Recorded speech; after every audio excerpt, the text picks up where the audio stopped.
D, you want to go first? Who is your winner of the week?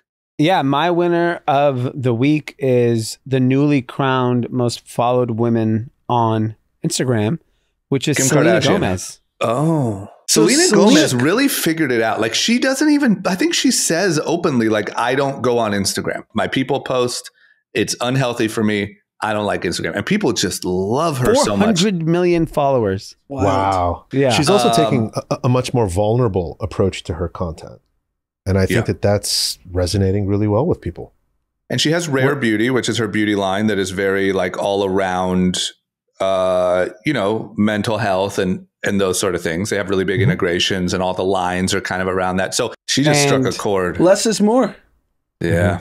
It's very rare too, because she's also not like, if you look at a Kardashian or a Jenner, they're very much like, they're always on, they're always put together. Selena's just being herself. And I think that is definitely working to her advantage. But 400 million followers is bananas. Cash. Ladies and gentlemen, group chat. Cash. It's $1 trillion. Hot. Ladies and gentlemen, welcome to Group Chat. We got a hot episode. We got a lot of news to talk about. We have real estate market news. We have some Elon Musk news, TikTok news, all the big topics. Also, there's now a new queen of Instagram, just passed Kylie Jenner as the most followed account on Instagram. We're going to talk about it. We end the episode with our winners, losers, and content recommendations. And we have a very special guest.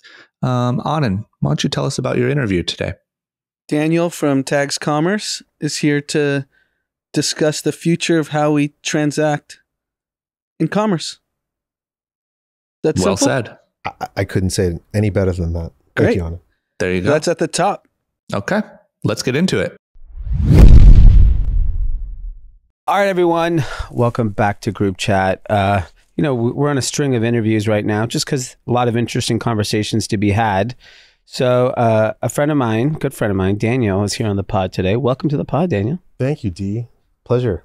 I've known Daniel for a long time through a lot of USC connections, and a serial entrepreneur. And he's working on something that's pretty revolutionary in the commerce space. Before we get into all that, give us your journey of being a founder. Oh man. What a ride it's been. So I think like a lot of people today, you just kind of know that there's a fire inside of you to want to build something or do something. So when I was 15, one of my best friends came to me and said, Danny, I bought a license to this thing called Stores Online, and you can sell anything you want online. And I started selling stars in the sky, naming stars. And I was 15 years old, 16 years old, making $10K a month in high school. Ended up That's a lot of money. Yeah. No, I didn't. And you're selling shit you don't own. It was certificates that I'd use my HP bubble jet printer. And it was outstanding. It was incredible, but it was mostly like an opportunity for me to realize what happens when you combine content and commerce. And that was the beginning of my journey. I exited that company, actually got purchased by another company that was a lot larger in the space. Took that capital, started buying some lofts in downtown LA, and realized that I didn't have any residential services in the area. So I created a company called Loft Butler, and you could buy dry cleaning and a back massage and a home cleaning, and they would come to you. And there was a very small component of that business that was a concierge service. And that's what ended up really being able to take off. Something really remarkable happened with that niche of the service. Yeah. Built that up, pivoted it to a virtual assistant service, ended up growing that to support virtual assistant for Dropbox, for Google, for Royal Caribbean, for entrepreneurs. Many of you might recall Red Butler out there is what it was called. Yeah. And by working with hotels and restaurants, realizing none of them had a social media presence, started a company called Ghost, which did digital marketing services for restaurants and hotels, and grew that into multiple offices supporting corporations. And from there really got the opportunity to see how dismantled e-commerce was, and started my journey to begin building the future of e-commerce. Yeah, I think that's interesting because like most people, like nowadays, a lot of the founders, there's like two groups of founders. Obviously, people that are building their first business. And I have to give, the interesting thing is like, I talked to a 19-year-old the other day, like the confidence a 19-year-old has today about building a business and the certainty at which they will succeed is so much different than like when we were 19 years old. You know, we were just doing dumb shit and just trying to make money and like whatever. And that is a positive of social media and just awareness and YouTube, because like the way like young entrepreneurs who've built zero talk is with a tremendous amount of confidence. Whereas you now going through like 5-6 different businesses over a 20 some odd year period, you could feel very confident. Like, hey, I know I'm going to build something. Do I have all the answers? No, but like, you know, you're being very humble about like your background, but it's in like, you know, when you meet these, I remember when we first started investing, we meet these kids, and I remember there were some of the times you guys were like, man, that guy's amazing. I'm like, man, that guy's full of shit. That's what he sounds like. But I mean, early on, especially as you guys know, as founders and entrepreneurs, if you don't sell the dream, if you don't believe your own pitch, then you shouldn't be building the business. Yeah. When you're young, you either don't realize that what it is that you want to build is very likely to not succeed. It's built-in liquid courage at a young age, right? It's like Superman complex. Yeah. But I was lucky enough to make a couple of things work for me, and here we are. So what's Tag Commerce? Oh man, Tags is Wi-Fi for commerce. Tags are distributable checkouts that turn any format of media into an instant transactional moment. It's like a buy button that you can place anywhere. So walk me through it. Yeah, walk the use case. Cool. Couple use cases. So let's take the Lakers, for example, somebody that we're working with. So Lakers, typically when you go into a stadium, you're asked to download a mobile application and buy product that way. And there's a lot of friction in that experience for the buyer. So we started utilizing our technology to do text to buy over the Jumbotron during games. We did 16 times more sales for them. Wow. And that relationship grew into utilizing other checkout methods in executive suites. We put QR in the executive suites for instant scan and purchasing. So essentially, we bring the checkout closer to the buyer where purchase intent is highest. So like text being closer to the buyer than mobile web. Correct. So like when you think about a traditional e-commerce checkout experience, it's a funnel. I mean, it was modeled after the brick and mortar, right? Website traffic, foot traffic, adding things to a cart, and eventually going to the cashier and paying. And I think that that's a Frankenstein of an experience with different body parts, trying to optimize really for the brand. And Tags is optimizing for the buyer. It's enabling the buyer to transact in whatever method he or she's utilizing on any format of media that they're consuming. We bring the store closer to the buyer. So if you're sitting at Staples and crypto arena, I still call it Staples because crypto.com is probably going out of business. If you're sitting at crypto watching a Laker game, what's the experience from it goes on the Jumbotron? They say like text 532 to buy this like jersey, or how does it work? Exactly like that. So as a first-time buyer, you're provided with a tag, which is like a purchase coordinate for each product. You text it to a short code, and first-time buyers receive a link where they sign up utilizing Apple Pay or entering their credit card or Google Pay. And every subsequent purchase after that, you would just reply the word yes to complete your transaction. And where do they pick up the merchandise? Or does it go shipped to your home? Shipped to your home, whether it's integrated with Shopify's backend system for 3PL fulfillment, very seamless, or they could pick it up there. In that case with the Lakers, they were picking it up from a very specific door that would be in your confirmation email on it. That's cool. Yeah. I mean, for merch especially, like we just, we were at the Super Bowl. Like the line to buy a hat is ridiculous. And yeah, D had one mission to get 2 hats for his kids. So that cost us 30 minutes. Yeah. Right. At the stadium. Whereas if he had just texted something and knowing that it's going home, yeah, I would have happily could have had another drink. And by the way, happily waited for, you know, the shipment. Also, what people don't realize is like how much lost sales there are just because of a line in the case of an event. Right. And that brick and mortar experience is very similar to the online, right? I mean, 87% of shopping carts get abandoned. 2% of all website traffic actually ends up converting. So that was the beginning of our journey with tags, right? It's like, how do we untether the checkout from a website and bring that transactional power closer to people, closer to buyers? And now we're on a second version of this, which is, well, if brands can create a checkout anywhere, why can't anyone create a checkout for anything and place it anywhere? And that's what we call Network, which we just launched. And Network provides the ability for any creator or customer to generate their own checkouts for any product and sell omnichannel on behalf of brands without contracts or contacts or attribution links, coupon codes, completely automated. So that's like, if I wake up tomorrow and goes, I want to sell jokes, I can create my own short code and start selling jokes. Or those shoes or this sweater, right? It's like the ability to sell any product on any media instantaneously in a couple clicks. So in your eyes, who you're disrupting? Oh boy. I think the word headless commerce has been out there for a while. I think headless commerce is basically utilizing different media formats and platforms to get your commerce distributed. I think in our case, when you look at any website ecosystem, Squarespace, Shopify, etc., the need to build a website and send traffic away from purchase intent is something that we are challenging. If the website is the octopus, we're the tentacles. Yeah. Most people are spending their time consuming content, and we're bringing the transaction closer to that content. I also think advertising is very interesting, right? Like, you have privacy laws that are affecting targeting. And if we're all going to become ghosts in a couple of years with regards to our activity online, how are they going to target consumers?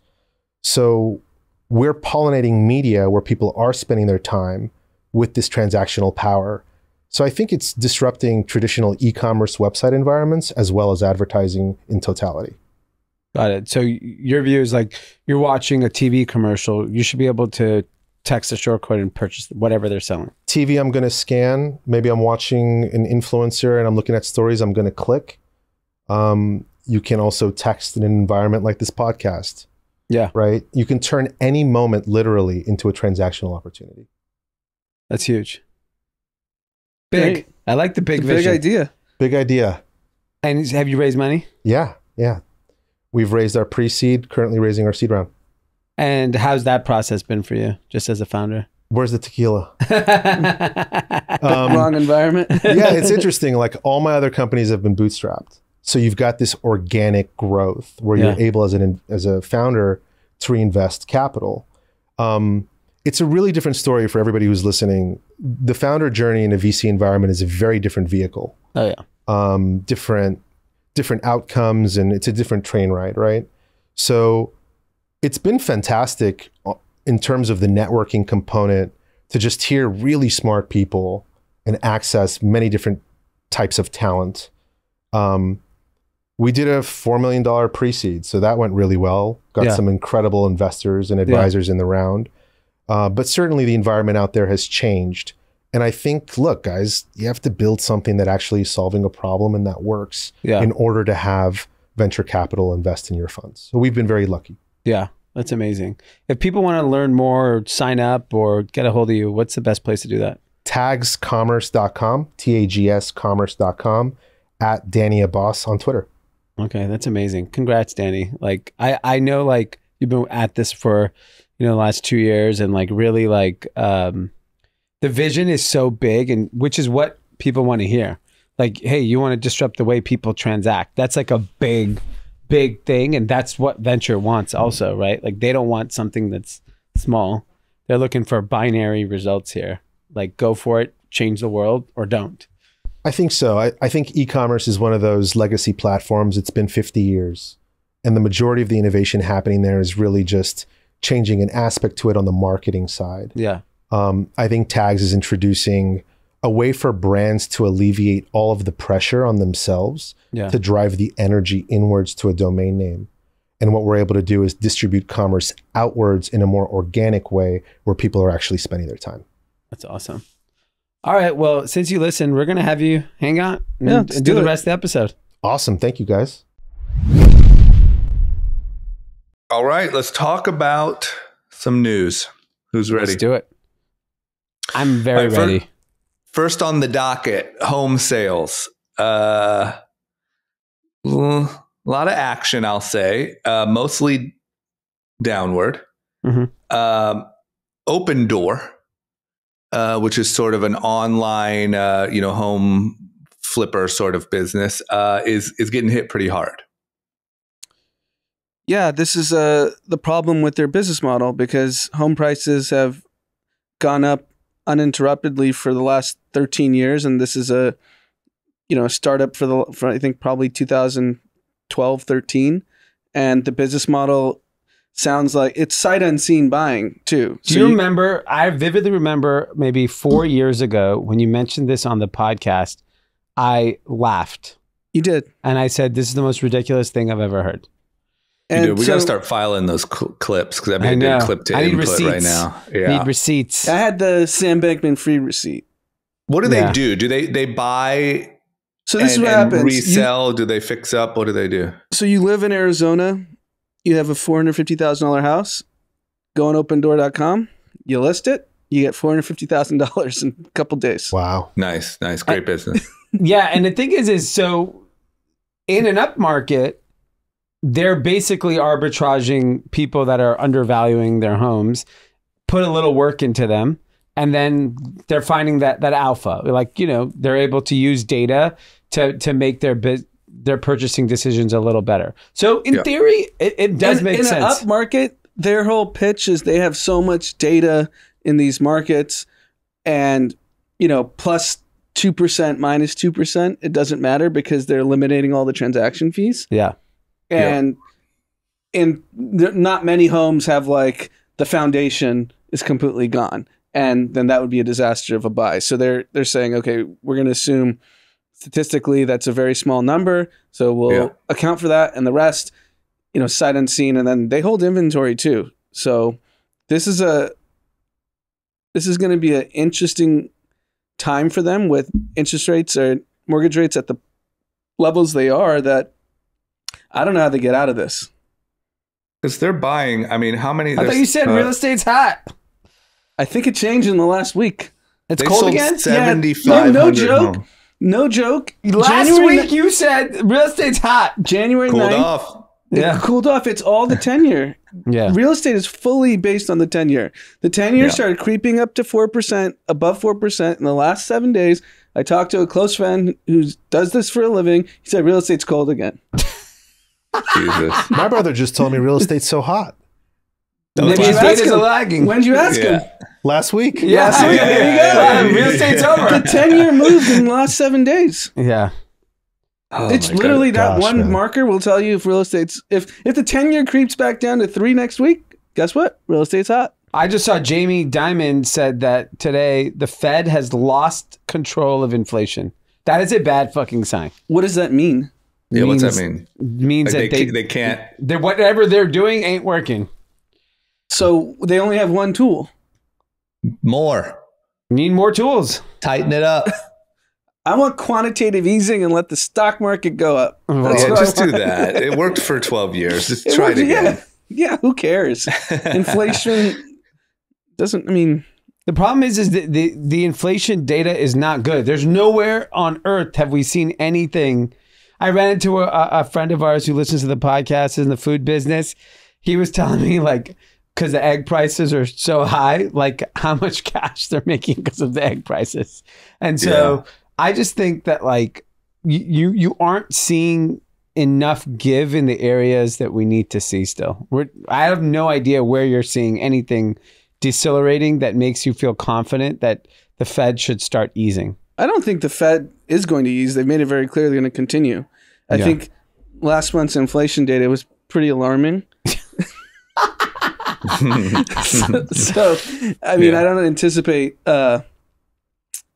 Yeah, I don't think anyone has any idea of this economy because the bones of the economy are strong. Inflation's through the roof. Then you have Walmart and Home Depot saying consumers slowing down. Yeah. But unemployment's at an all-time low. None of it makes sense. It really doesn't. But after that long of a period of nothing making sense, I feel like this is kind of the relapse of nothing making sense. Like even kind of the downward shift won't make sense. It just, I don't get it. The main thing I don't get is the job thing. Like how so many people are struggling to hire people still, but still things are so tough. It makes no sense to me whatsoever. Yeah. I think everything has just become so nuanced and like on its own. You know, this particular thing is good or bad. This particular thing is good or bad. I don't think it's as broad as it used to be. I don't know why, but you can watch Bloomberg for 30 minutes. You'll have one guest from some fund come on and say the economy's never been stronger than this. Consumer is resilient. There's no recession. Then 10 minutes later, you'll have a guy come on saying inflation's out of control. This economy is going to tank. Yeah. Same program, 2 guests in a 30-minute span. Yeah. Nobody knows. So the amount of stuff that I see of like everyone buckle up. We are about to hit the worst recession in a while. It's still coming. It's still here. And then to your point on, and you'll look at the next tweet or the next article, and it's like stock market's ripping. We're all good. Yeah. I mean, this is the exact statement Jamie Dimon said today. The U.S. economy right now is doing quite well. Consumers have a lot of money. They're spending it. Jobs are plentiful. That's today. Out in front of us, there's some scary stuff. You and I know there's always uncertainty. That's a normal thing. Basically said nothing. Yeah. Nothing. Well, people are also spending a ton of money, but it's also credit card debt going through the roof. Yeah. I think that's the next big thing that goes. Why? You just keep getting credit cards. Some credit card company will always give you credit. That's the problem. Increase the debt. Increase it. I mean, we have a debt ceiling. All you do is just raise it. Yeah, you raise it every time. We do it for the country. Why can't we do it for Bob and Sally? I think Bob and Sally should be allowed to raise their debt ceiling once a year. Why not? Up to 100%. Interest free. Go nuts. Yeah, keep the spending coming. Yeah, I mean. Yeah, so Jamie Dimon, who is one of the most prominent financial executives in the world, did exactly what I just said. He's the 2 Bloomberg guys back to back. Yeah, he said the same thing. Yeah. He's a consumer strong, jobs are plentiful. But you know what? There's a lot of scary shit happening out there. Yeah, so literally no one knows. Nobody knows anything. Nobody knows. That was the biggest revelation in 2021. Or 2022, sorry. 2021, I loved all the investment podcasts because everything was going up. Yeah. I was like, oh, this is awesome. This is great. Yeah. I ditched all of those in 2022 because I was like, everything they said in 2021 didn't manifest in 2022. So I stopped consuming it. Yeah.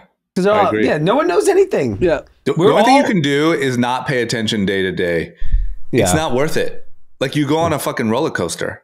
My advice would be just listen to group chat. Don't consume any other financial input. Have some laughs. Accurate. Yeah. Some laughs, relax. Just laugh your way to a recession. To wherever we're going. Paint your own reality. Yeah. That's my advice. It's true. Yeah. It's like on TikTok, you're scrolling down the feed and you're getting punched in the face that things are going great or they're going terrible, and it's by the millisecond. Yeah. It's exhausting mentally to get up and down. It's so volatile. That's why I like to watch those fight videos. It's real punches in the face. Way better. Yeah, get right to the point. Watch the UFC. I don't know. I like social media fighting better than UFC. I'm sorry. Like street fighting? Yeah, I love it. YouTube that's all fair. day. That's fair. Oh, yeah. That's better. So I've talked about this, I think 2 episodes ago, about on Twitter, I get served this Fight Haven account. Just like insane fights on the street. And now everyone's DMing me like, oh my God, I get that account all day too. Like the engagement for this page must be so bananas. These videos, I think, are getting like 20 million views. Wow. I mean, is it the oldest form of entertainment we have as humans? Just people beating the shit out of each other? Gladiator, Coliseum. Yeah. It'll never get old. Yep. Max Kellerman, who's a big boxing guy on ESPN, but he has other shows. He has an analogy why he says fighting is the most engaged sport. He goes, let's take this street corner. You have 4 corners. You have Peyton Manning throwing the ball to, name your star receiver. You have Steph Curry shooting threes on the other corner. You have, I know where this is going. you have Shohei Ohtani hitting home runs, and then you just see two people beating each other up. Where's everyone watching? Yeah. Yep. All day. All day. Darwinism. I think the reason to me why UFC is not as big as the NFL or any of these things. And when I say fighting, I don't mean a boxing match. Yes. I mean a street fight. I think a stadium. This is my league, the fighting league I'm creating. You ready for this? There's no ring. Okay? There's a stadium full of people. Everyone who bought a ticket is signing up to fight. Okay. There is a very high likelihood that you will have to fight if you buy a ticket for this. So a Dodger game. It's a Dodger game, but everyone's signing their agreement that, you bought a ticket, you're coming to fight. Yeah. And basically everyone gets wasted. Okay? Yeah. And then you just watch what happens. And the camera just goes angle to angle to angle. If someone bumps you and they get into a fight, boom, all the attention goes on Joe and Bob, who got into a fight at the beer line. And then it goes for, it's rounds. Yeah. I mean, think about, we've all been to sporting events. And if a fight breaks out in the stands, everyone stops watching the sport and watches the fight. Way more entertaining. Yeah. And then people are throwing beer at each other. But the thing is like, I don't like professional fighters. I like I'm angry and guys outside of the bar. Because it's just anything goes. I mean, professional fighting, there's like some rules, there's only so many variables. Two dudes outside of a bar, anything could happen. Yeah. And likely you get a knockout in a street fight. Someone's always put to sleep. Yeah. It's very likely. Because, I mean, there's no refs. How else? That's how you know it's over. When someone starts snoring. Wow. Oh, my God. Okay, here, back on track with some news. The other thing, this is also kind of flip-floppy of ourselves, so we're doing it too. But San Francisco apparently is saying that housing prices are sort of stabilizing or looking good. Yeah, so this is a different dynamic because by all accounts, people have moved back to San Francisco from the tech industry. So you know how people came down to LA and, they were doing like maybe a Utah stint or Aspen or whatever. Miami. People who are still day-to-day in technology have decided to move back to San Francisco. Or at least the ones that were from there.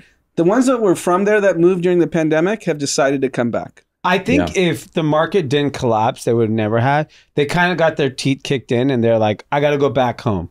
I got to go back to the fundamentals." There's a little bit of the industry was so strong there that just there's so much talent there. That's where the meetings are happening. That's where the only thing that's a really hard thing to break apart. Yeah, I mean, I'm in a chat. It's funny how they all live in San Francisco. They're all in tech. They're all from Silicon Valley, and the shift in 2021 and 2022 first half was like, where should we move? Should we do LA? Should we do New York? Like move upending families with kids. They were like, what they would ask, like, what's the schools like in LA? I don't know about New York. And then now the same chat, they're just so invigorated by the city. And I don't think they're blowing smoke because they wanted to move last year and now they don't. Yeah. Did something happen? Like the city's still shitty, right? It's still shitty. They're very bullish on the DA. The DA, like I said in the previous pod, decided a crime is an arrestable offense. Mm-hmm. Whoa. I don't like that. You don't like it at all. No, I like that you just could go to CVS and take whatever you want. So it's nice. I think that's part of it. And like Dee said, a lot of founders who have to go back and fix their company. Yeah. It's hard to do that in Malibu with no cell phone reception. It's really tough.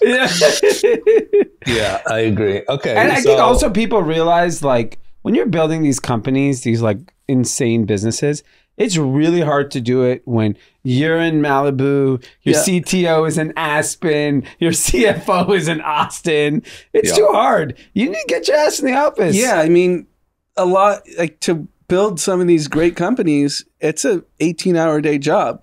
It's really hard to work 18 hours when you can go to Soho, Malibu, you can go to Delilah, you can go to the beach, you can do all these different things. And I've heard this like directly from people. They're like, too many distractions here. Yeah. That's not a fair to LA. No, it's fair for people who went from a city where there was zero distractions, and then they like got thrown all this dopamine all of a sudden. They're not from here. That's the upside of an ugly city. Mm-hmm. You have a lot of great companies. Plus, you don't want to even go outside because there's just chaos and you're going to get stabbed. So stay in the office.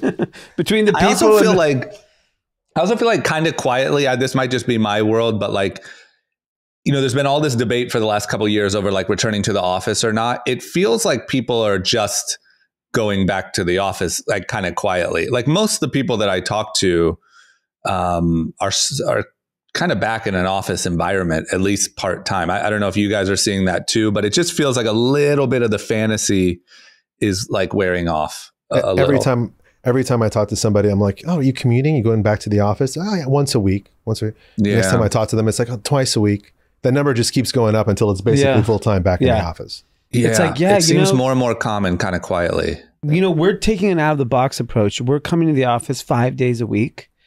Wow. But then Wall Street Journal just keeps doing these think pieces that now it's a 4-day work week. That 5th day's gone. They're trying to manifest it. These journalists are literally, it's in court right now. It's literally with, I think it's a Google case, Supreme Court around the work week right now, trying to push to like mandate 4-day work weeks type stuff. And so I just think. Nuts. So does that mean 4 days school only as well? Because then the teacher doesn't have to work 5 days. Yeah, I mean, banks should only be open 1 day a week. What's the advantage? Stock market should be 2 days a week. What's the advantage of this? We're just giving up. Yeah, we're giving up. We're going the French. Yeah, we're route. French. We're French. Yeah. We're all slowly going French. We just had it too good for too long. Yeah, we need to fuck shit up a little bit. 4-day work week is just not just ridiculous. Yeah, it's ridiculous because no one wants to. When people make these like. They want to make these like titanic shifts in society. Very rarely do they think of the secondary impacts of that. Okay, 4-day work week turns into a 3-day work week. Okay, and then what does that mean actually financially? Can companies afford to pay for only 4 days of productivity? Yeah, does the person want the 5-day full pay for 4 days? Yes. Yeah, of course. Of course. Come on, don't be ridiculous. Yeah, and then we shift to 4-day work week. Be like, why parents are struggling with the 4-day work week because now they have to spend 3 days with their kids. Yeah, that's the next think piece. Divorces like if you are want skyrocketing because families have to spend 3 days a week together. This is the part I don't get. I hate all this like mandating. Like if you want a job where you only have to work 4 days a week, those exist. Yeah, go find it. You could drive Uber 4 days a week. You could drive Postmates. You're not going to make the $90,000 to $120,000 that you're expecting, but you know what I'm saying? Like, why does this have to be mandated? You can go do that now in this day and age. You can do that. There's plenty of people doing that. So they want to work from home and not even log on Friday. No, it's too much. Too much. Come on. It's ridiculous to think that Fridays you shouldn't have to work. Yeah, I mean, you guys have been working on Fridays? That's gross. Disgusting. So gross. Okay, how about this? More California news. In the meeting that I guess makes total sense, but I kind of never thought would happen. Our governor, Gavin Newsom, officially sat down and had a meeting with Elon Musk to talk about finally Tesla and expansion. And, after Elon left and built a whole, factory in Texas, I don't know if they're embracing him. I don't know what's happening here, but they're talking about the future of Tesla and hiring and growing. Newsom's running. No, 2 things. One, we're in a deficit as a state. He needs to figure out how to reposition the state for success. They fucked that up, huh? We were in a surplus. You could have got an Apple factory. You could have got another Tesla factory. You could have gotten so many insane businesses to build here. And instead, you kept restricting. We don't need you. All those politicians in San Francisco that basically drove these people out. But imagine if you're the CEO of a business and that's what you did. You had a crazy surplus. You drove everyone out. You're now in a deficit. Like this, it's just terrible. Sounds like the next president. Yeah, he's definitely the next president. Yeah, why not? He did the appearance with Elon where they're both kind of, complimenting each other. That was weird. And he did all the talking. Mm-hmm. It's weird. But Elon showing up means it's the stamp. Yeah. The Elon stands can be like, oh, Newsom's a great guy. Yeah. Yeah. We love What do you think, 2028? No, he's running this. He's running this year. cycle for sure. He's making the move. You can't wait that long. You got the Elon appearance? Yeah. Okay, so I'm really stupid here. I have a question. If Biden bows out, how's this work? How's this work on the Democratic side when you have a Democratic president? As like, long where's as Kamala fall into this? How's this work? Whoever wants to run. It's the same if he wanted to run. Yeah. You go through the primaries, no different. Yeah. And so Kamala has no obligation. You don't have to get her out of there. Okay. No. Okay. Okay. Yeah, it's just. So you think he's wow? So essentially, Newsom versus DeSantis. No, that's a Trump, great well, topic. Well, real quickly before we jump into that, because I have a lot of the Tesla thing. Just to clarify, it's the engineering team. Yeah, it's not the factory. Yeah, but the point being is that one, Elon realizes the importance of California. Yep. Specifically. And talent. Because the talent's still there. Yeah. The talent apparently is not in Austin. No. Well, because they're talking about like AI and all this shit. That's not in Austin. Yeah. I mean, you can get a quarterback in Austin, but you ain't getting no AI engineers. Yeah. You could go to Joe Rogan's new comedy club. You can get some ribs, but you can you can get a quarterback and a rib, but you ain't getting no AI engineers. Guns. Yeah, all of it. That's still a monopoly by Stanford and Berkeley. And which was my point when all of this like talk was happening of like these other cities emerging. Unfortunately, you have to be next to like a world-class institution to get world-class talent. Of course. Stanford just stands so far ahead of everyone else in engineering still that like the smartest people on earth in that field go to one school. For sure. And so it's really hard to like move Stanford. Like the value of Stanford to the Bay Area is priceless. Yeah, there's no question. One thing I love about Elon that like Trump, for instance, doesn't have is like as reckless as he is with like tweeting and saying wild shit, when it's time to like do the smart thing, he goes and does it. Yeah. This is why he's weathering the storm of like, you know, people want him, you know, there's people that are rooting for him to fail on in. Not rooting. I'm critical of him. That's not There's cool. A little rooting. There's that's a little rooting. Cool. You guys are like absolutists. Like this is like going on Tucker Carlson. Yeah. No, we just notice a great American man when we see one. Yeah. And so I just think he realizes the importance of it. And the engineering expansion that they're talking about in San Francisco and California in general is important to California. It's unique to California. These politicians need to go back, kiss all these people's asses, make sure they do not leave the fucking state ever again. So we're not in a deficit, because that does affect our schools, our safety, our roads, our ability as just a society to function if we're running in a deficit when Texas and Florida are flush with cash now because of just. But you blew our surplus, man. It's so stupid. And Elon also knows, like, even though their products don't compete, but he's directly competing with talent from Apple, Amazon, Facebook, Google, and every startup. So he needs to go where the talent is. Plus, I would imagine like the driverless car talent is probably like the hardest thing to capture. You know, I'd imagine like the battle over that right now is probably insane. Can't do that in Austin. Real quickly before we go into that, because we're talking about politics. Yeah. So I think last year I was like very bullish that in my eyes, given what was happening in CEO land, I was very confident that in a very near future, an Indian president would happen. And I thought the Indian president would be a Republican.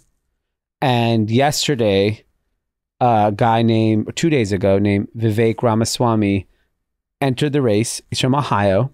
He's a tech founder now, fun guy. He made his money in biotech, started a company. Now he runs a fund that is known as an anti-woke fund in the fund industry. Anti-woke guy. Anti-ESG. Yeah, Cincinnati. Is conservative? Are a lot of Indians conservative? Yeah. That's why you forecasted that? Yeah. And the reason being is that like Indians have figured out to be a non-threatening minority to like the white establishment. So they feel it's true. Like if you go to like if you went to Ohio and you went to a white family, an Indian guy walked by, they're not threatened by them. Yeah, they're not. So that's definitely our parents' generation was the shut up and dribble Indian generation. Yeah. It probably changes now. But I'm saying there's still now you guys are fucking running all the biggest companies. I know, but it's not your chest out. I know, but you know what I mean? It's like they're not afraid, like the way other minority groups are portrayed in this country are so fucking negative. Yeah, if you think about all the races that Trump bashed, and then he said, I love the Hindus. Yeah. Because they're... I can't believe he said that. Yeah. I believe he said it. Yeah. I believe it. Yeah. And so, and to be fair, like many ethnic groups in this country, specifically Asian and South Asian, it leans conservative. The values are very much conservative. And so this guy's young. He's like 37 years old, married with kids, successful. He wrote that book. I think Woke Inc. is the name of his book. And he's clearly like caught some momentum. He launched it on Tucker Carlson. I'm not aligned with a lot of the things he says. I think he's, probably too right for me. But like, it feels very plausible that an Indian American conservative president is like in our near future, because it does represent, it represents a minority group, and it's a group that like white Americans feel very comfortable with, and that matters. I think you're right. Rishi Sunak in the Prime Minister of UK, also conservative. Yeah, and I think it's an easy sell to like, Here's the problem with him, because I haven't read his books, but I've read a lot of his quotes and stuff. Some are fine, some are ridiculous. The problem is now if he's running, you have to go get that Trump base. So now you have to start saying crazy shit. And he's going to lose like a lot of centrist people. Like Bill Ackman is supporting him. He tweeted like a whole endorsement of him. He's a Peter Thiel, JD Vance guy, Vivek. And it happened with DeSantis. Like in the beginning of COVID, DeSantis would just objectively talk about COVID and what was going on in Florida. Then he realized he was gaining momentum and just went off the deep end, like really quickly. He saw the momentum, like, oh, I'm a national figure all of a sudden. And then he started, this is where woke goes to die. And like just saying like the little sound bites that gets the base happy. And he's going to have to do the same thing if he's going to have a chance. But that's the trick is in 2024, can you even win? Do you have any shot of winning without taking over the media in that way? Like the media is structured for clickbait. And if you don't give it to him, I just like... He's giving you a lot of good fucked up quotes. System. And affirmative action.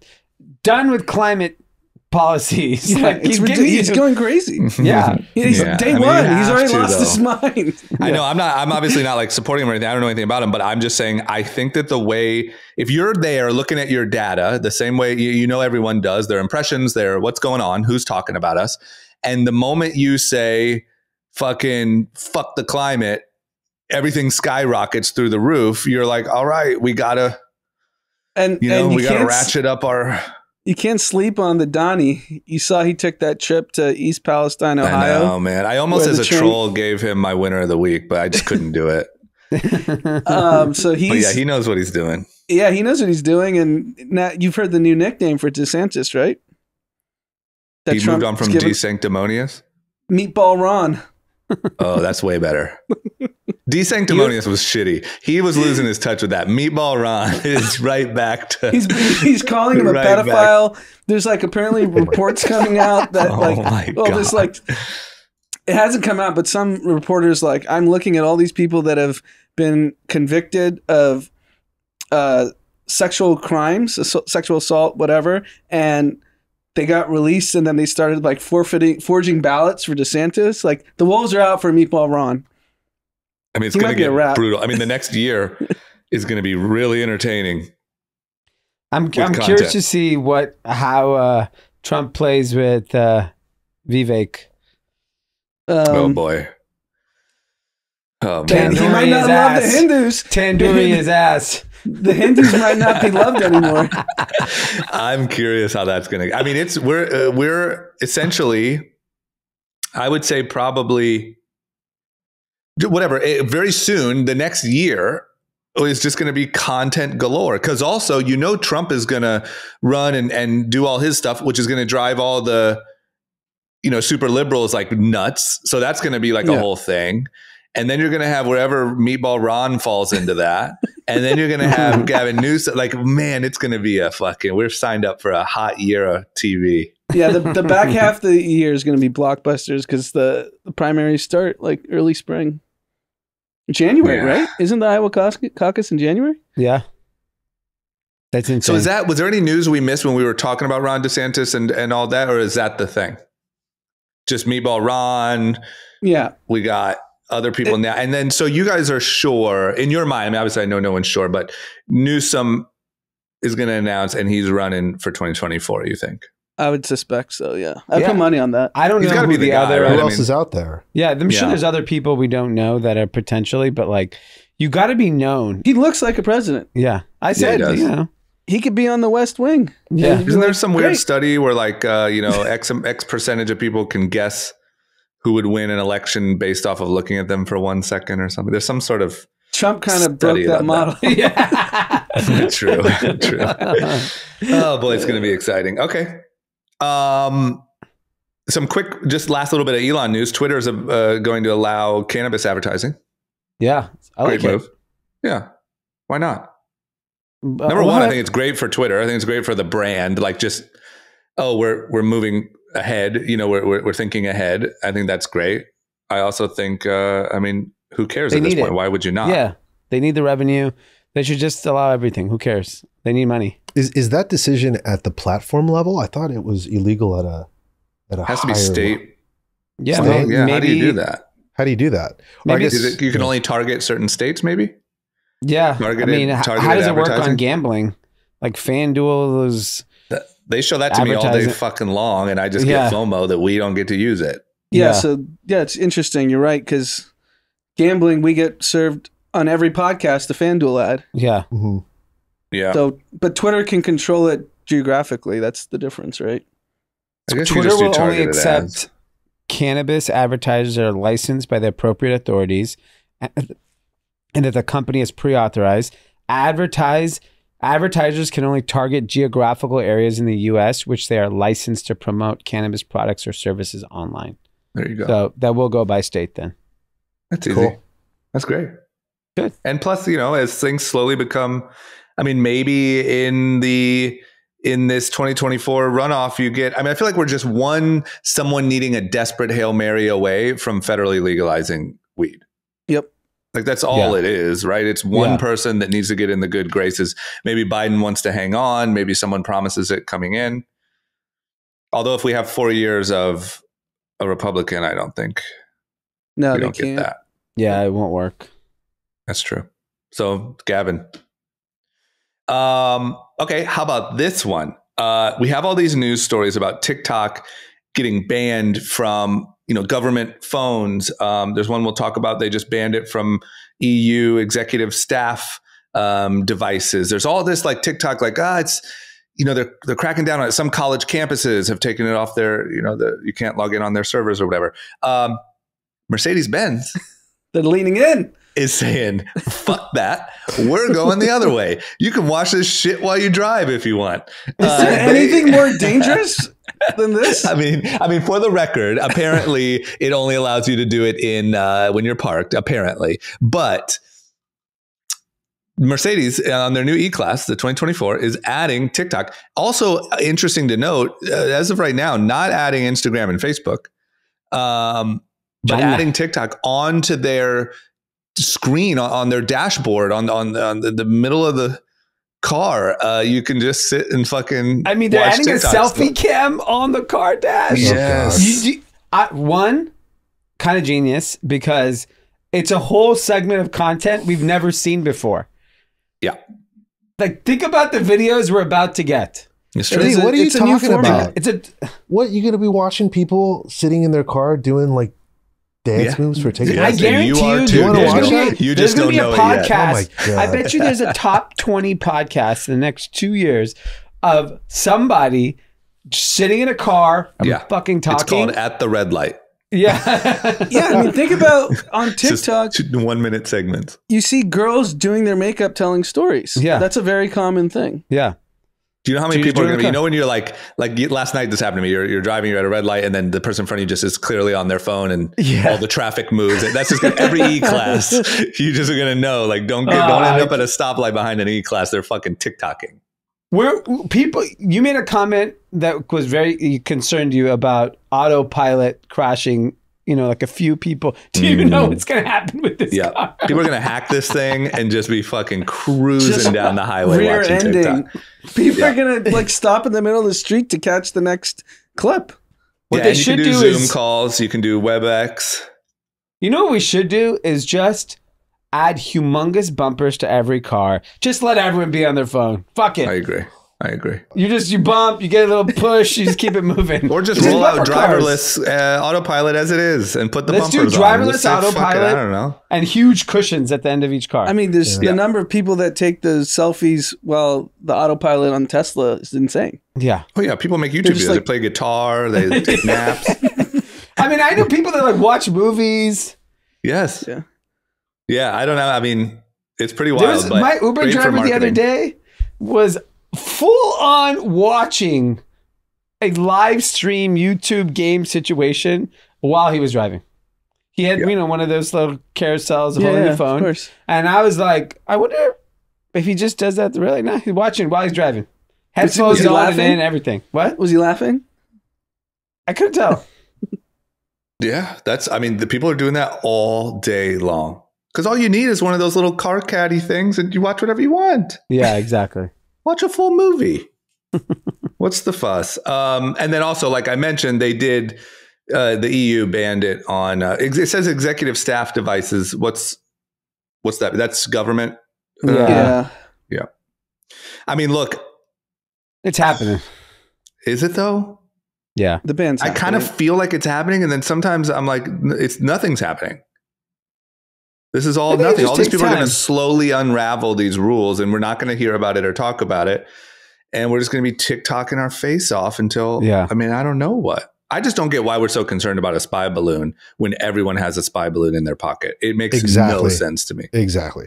That spy balloon took over the media for how long? Caused panic. It's a fucking balloon. The thing is in your pocket. That's a good, fair point. Oh my gosh. So funny. Okay. It is the end of the week, so let's wrap it up with our winners, losers, and content recommendations. D, you want to go first? Who is your winner of the week? Yeah, my winner of the week is the newly crowned most followed women on Instagram, which is Selena Gomez. Oh. Selena Gomez really figured it out. Like, she doesn't even, I think she says openly, like, I don't go on Instagram. I don't post. My people post. It's unhealthy for me. I don't like Instagram. And people just love her so much. 400 million followers. Wow. It's 3X the wild. Super Bowl. And she doesn't 4X. do anything. I mean, I'm not hating on her. I'm just saying, like, she doesn't. What is her content? Is she in movies Music. now? What does she do? Apple Apparently TV music. documentary right now? Yeah. That's Playing her We're Not Really big. Strangers. Yeah. So that's her big. Did you guys get a big bump from that? We got a bump. Yep. Yep. It was a bump. She's just very so influential. big, and it was so like genuinely integrated, you know? Yeah. She's also taking a much more vulnerable approach to her content. And I think that that's resonating really well with people. And she has Rare Beauty, which is her beauty line that is very like all around, mental health and those sort of things. They have really big integrations and all the lines are kind of around that. So, but to me, it's more just like there are people that like obsess over creating content and trying to grow their thing, where it feels like Selena Gomez doesn't really have to do that. Like people just love her. She occasionally puts out music. You know, she did that documentary, but it's not like she's doing documentaries every year. Yep. She's not on any shows or anything, right? No. I don't think She's not putting out music, really. She just struck a chord. Less is more. Yeah. It's very rare, too, because she's also not like, if you look at a Kardashian or a Jenner, they're very much like, they're always on, they're always put together. Selena's just being herself, and I think that is definitely working to her advantage. But 400 million followers is bananas. Mm-hmm. Bananas. Bananas. Okay. Who wants to go next? I'll take it. My winner, the rumors are swirling the internet that Kendall Jenner is dating Bad Bunny. If true, I keep seeing that. If true, there's no rumor. I saw it firsthand. You might get saw it in person? Yes. Your membership might be revoked. I'm going to bring that up to the committee. Rumors out. Rumors out, but I feel like she really wasn't in the limelight as much and dating the biggest star in the world. Bad Bunny. Good for her. The family figures it out. They do figure it out, man. I feel like never they count have them meetings. I feel like they have meetings and they just move the chessboard. They're like, okay, they have listen, too board. many athletes, Kendall. Let's mix it up. We need to go global. Yeah, global. I mean, now Bad think Bunny. about how many new fans Kendall has because of Bad Bunny. Yeah. Insane. Yeah, it's another great chess move. She comes out of the show once, it's a wrap. Mm-hmm. Yeah. Okay, I agree. They did it again. They don't ever fail. I mean, I was literally, this is maybe a little fucked up, but they posted a picture of like all the Jenner Kardashian like kids, like all the 6-year-olds. And I was just like, man, these are they're already getting primed, prepped. They're going through their lessons, who to date, how to act around paparazzi. What's your thing? Is it going to be makeup? Is it going to be hair care? Okay. Sports, this is whatever, yeah, like this Who's crew dating Bronny? right here. Who's dating Bronny? Someone get out there and date Bronny. Speaking of Bronny, he might be my winner. Everyone talked about in high school sports how he has no shot. The guy who does the ESPN mock draft, he's actually like legitimate. He's not like some fanboy. Not pay to play. Not pay to play. Has him as a top 10 pick in the 2024 draft. I read that. He said that he's developing better. He's like an elite defender. Don't you think teams know that they might get LeBron if they do that? Yeah, of course. That's do you think that's okay? Let me ask you this. Let me ask you a question better. Do you think that is legitimately based representative of his skill, or does it consider that you might get LeBron or all the action from it? So I think here's the debate. Does this writer just wanted to go nationally mainstream because everyone saw this article that Bronny's now a top 10 pick and he ran the news cycle? Or was he sticking true to his analysis? So I don't know the answer to that question. Because in previous years, he's been like true to his analysis of where these players should go. Well, let's see. Like he picked LaMelo Ball to be a top 3 pick when everyone was like, no chance. Yeah. This early. So maybe he sees something. He's probably at the games. Of course. Okay. I mean, I don't know shit about basketball, but when I watch the highlights of fucking Bronny, and especially I've seen like the top 10 high school players in the country, Bronny just has that like LeBron genetics. That kid's a fucking he just looks like a star to me. Athlete, yeah. The confidence. He's just quick, and when he does, like he just looks. All these kids, dude. There was a kid who hit a game winner against Sierra. He just walks over and starts pointing at LeBron, like talking shit to LeBron. Not even Bronny. And LeBron was just like, okay, like I can't hate. That's confidence. This is a 19-year-old tech founder, 16-year-old basketball player just going up to LeBron and saying, can you imagine having the gall? And you should see the clip because it's all over TikTok. I don't know. He's just, oh my God. You would think like if that happened in an NBA game, LeBron's beating the shit out of this dude. Yeah. Oh, that's good. Daniel, who's your winner of the week? This is not financial advice, but impressed Bitcoin is holding and resisting at close to 24-25K. That's actually big news. Yeah. It's impressive. impressive. He's a maxi. Yeah, technologically, yes. It's the first time, kind of, that it hasn't just exactly tracked with the market. So that's big news. Mm-hmm. Yeah, that is a good sign. Okay. For sure. Great. My winner's Tiger. I don't know if you guys talked about it. He completed Genesis Invitational. He had one good day. The others were pretty damn rough. But there's one day.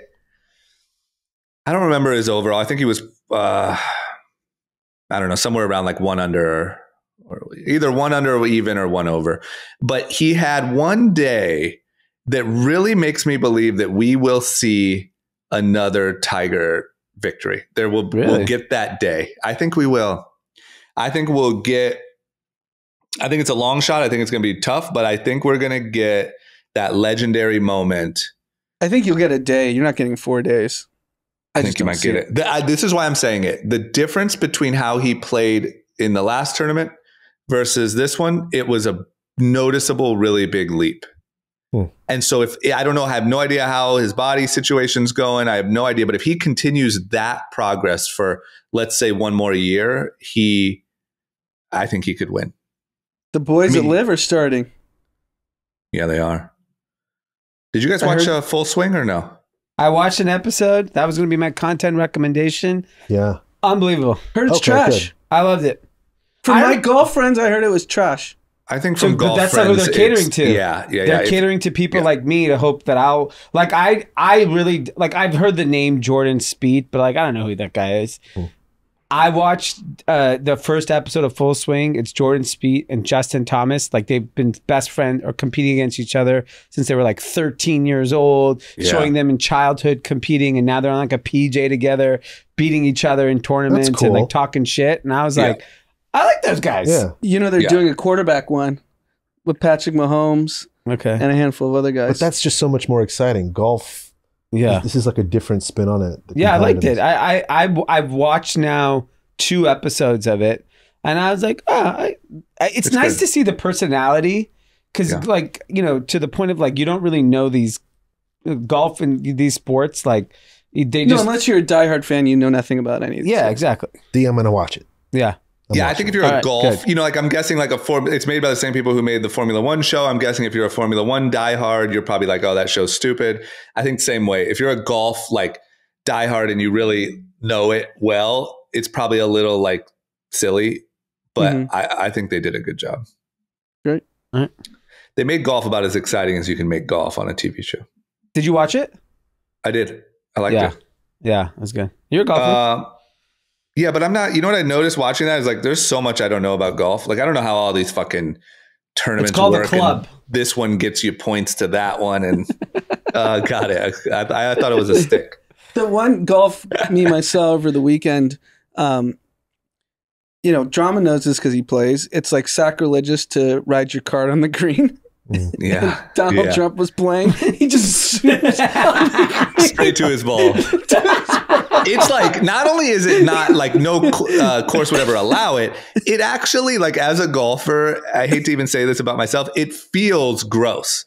Like the green is this like perfectly manicured, you know, like if people's balls hit the green and they like fix the little divot and there's just a respect for it. And old Trump just fucking pulled right up on his ball. So fast, dude. Yeah. He's a gangster. He does not so care. Funny. D, who's your loser? My loser is all the other billionaires in America because Jeff Bezos just hired an investment bank to look into the bid of the Redskins. So he's taking it seriously. Commanders, you racist. Oh, yeah. Canceled. I'm canceled. Yeah. I'm okay with that. I'm an American. woke ink over here. Yeah. But Vivek Ramaswamy over here. Call me Vivek. But I think that's the move. I think it's like that means he's taking it seriously. Yeah, I mean, no one should be able to outbid him. I'm just curious. Like, I'm all for him owning a team. I'm just surprised. Like, he's waited this long. Does he really care to own a team? Doesn't matter to him. Maybe Lauren Sanchez wants to go. Lauren Sanchez was married to Tony Gonzalez. She's a football fan. Yeah. I think he's at that point in his life where it's part of I think also like when you start having fun and you relieve a little bit of your work duties, you're like, okay, I got the boat. I got the girlfriend. I got the whatever. I need a team. That's what I need to talk about on my boat with my other billionaire friends. We got to discuss whose team is doing better. And he's just collecting the things. The problem that I don't think he's ready for is in the NFL specifically. The owners, it's their life. They're active. They're all active. They're at every game. They take pride in their name being affiliated with whatever team they own. I don't know if Bezos has that commitment to football. Does he like want to show up to Washington, D.C. to go to I got to tell you guys, DC's got to go to no shade to, does he want to go to Cincinnati and be on the field when the Washington team away you don't have to go. But this is what I have to tell you guys. guys. Big ones do. Yeah. Remember that photo? Remember that photo that my cousin sent me of Bezos in the local bar in Ohio, talking to people, asking about the town because they were building a distribution center there. I think he has that thing. Yeah, I think he has that commitment that if he's not doing it for Amazon anymore, fuck it. You might as well go do it for the Commanders or whatever they're called. Yeah. I thought they called the football team. No, before they figured out their name and they went to Commanders. Okay. Cool. Okay. On it, who's your loser?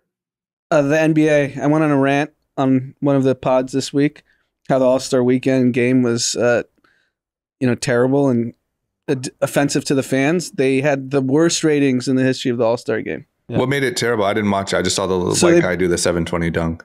So what made it terrible is the actual game. They played zero defense, so it was like a layup line for 3 hours. Oh God! They just went one end to the other, just dunking. Yeah,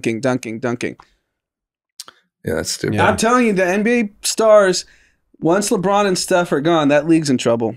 They have no respect for their fans. They decide when they want to play, when they want to show up, sign a four-year, $250 million contract after year one, say, I'm not showing up, and I still want to get paid. Look at Donald Trump over here. Yeah. You son of a bitch, get back on the court. Shut up and dribble. He's doing it. I'm telling you, as a fan, you don't even know who's going to play. Like the Lakers are playing the Warriors tonight. It's a must-win game for both teams. What if someone's like, oh, I don't want to play one of the stars? It ruins the game. Yeah. How old's Steph? He's 35? Like 33, 34. Yeah. Interesting. Those two have carried the league. And that's why you got to get Bronny. That's why Bronny's going to be a top 10 draft pick. Oh, he has to be. You need Bronny the James can save on it. the jersey. Yeah. If Bronny actually becomes a star, I'll retract my statement. Okay. Okay, that's fair. Daniel, who's your loser? Okay, loser. Starlink internet service price increase. Wow. Email, some areas are going to go up in price, some areas are going to go down. I have no idea how much does it cost. Used to be $110, now it's $120, and people that used to pay $110 went down to $90. I'm one of the 120s. Hence the loser. Yeah. Great service, by the way, but I don't know. Elon's playing with price pretty quickly, right? On cars, they reduce prices on Teslas, and he's able to move that quickly in the market, which actually speaks to his ability to drive revenue when he needs to. Yeah. But it's kind of sucks. $10 Did Elon get a new CFO or something? All of a sudden, this guy's just fucking with all the prices. Yeah, someone took a look and said, wait a minute. Yeah. Okay, that's a good one. My loser, I'm sure you guys talked about it in depth, but this situation in East Palestine, it just seems pretty crazy. You know, being an Ohio native, this feels pretty nuts, pretty like overlooked, swept under the rug, or attempted to. You know, this is one of the places where I think the internet is social media is obviously so great because pre-social media, this story never gets heard. And it sounds like people are going to have some sort of health effects on some level, it's really sad. For maybe a long time down the road. I don't know, but pretty crazy. Drama, did you see the guy who put the video of like acid rain falling on his car? No. Yeah, there's a chemical going in the air, and there's a video going viral about this guy who has this strange material on his car. Ugh. Which is... Yeah. I saw these weird like dark clouds in the sky. I've seen people throwing rocks in the river and the kind of oil slick, oh man, it's so terrible. And I do really feel for, being from Ohio, I know we joke a lot and we live in our bubble now, but it's like, man, those people oftentimes just really get the short end of the stick. Not just Ohio, but that area, middle America, and they try to like sweep it under the rug, and they, there's chemical issues, or even when there was the issue with like Roundup, where it was just giving people cancer. It's just, I don't know. It feels like there's a lot of like, who cares about those people?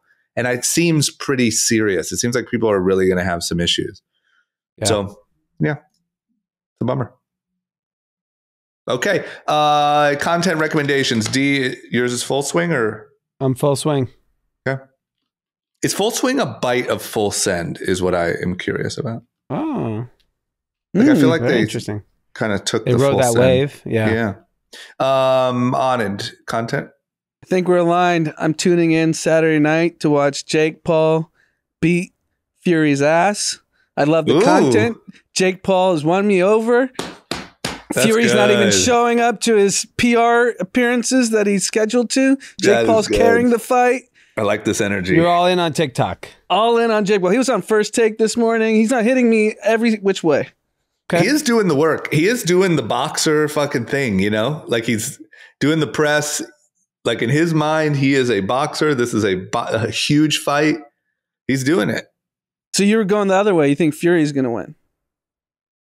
I'm going to be honest with you. I hate to, for the lack of entertainment value, I really don't know. If you gave me 10 seconds of the first round, I would have a very strong opinion. But I have no idea. I mean, Fury should win. Wow. But if he doesn't, I will definitely give Jake a little more respect. He's fourth round knockout. If I can bet that, I'm taking it. If he wins this one, let me just say to the listeners, if he wins this one, it is a way bigger deal, even though the name might not be as big, than Anderson Silva and Tyron Woodley. It shows that he can actually, like, he can continue to fight boxers and have some sort of career. But I don't know. That's my content too. Daniel, what is your content recommendation for the weekend? It's not out yet. I think it drops this weekend, but it's Weekend's new special on HBO. The Weekend's doing really, like a live concert thing? Yeah, it looks dope. Yeah. So they took footage from this last tour? Is that what it is? Yeah. It's from SoFi, right? Oh, wow. Yeah, you're right. It is. Right? I did hear that. Yeah. I wonder how those things do, because, you know, Kendrick did his. Like, it seems like a new thing that these big streamers are, like, interested in doing. They must do somewhat well. I mean, they must, right? I mean, he has a huge following. He did the Super Bowl. What was that? The year before? 2 years before? Yeah. Yeah. He's blown up, man. He's got his HBO special. Yeah, that's a good one. That's a good one. Yeah. Okay. All right. Well, there you have it. No shout outs or nothing like that, right? Nope. Perfect. Okay. Good deal. Everyone have a great weekend. Thank you for listening. You got some good content to check out, and don't watch TikTok and drive. That's my advice for the weekend. Definitely. We'll see you later.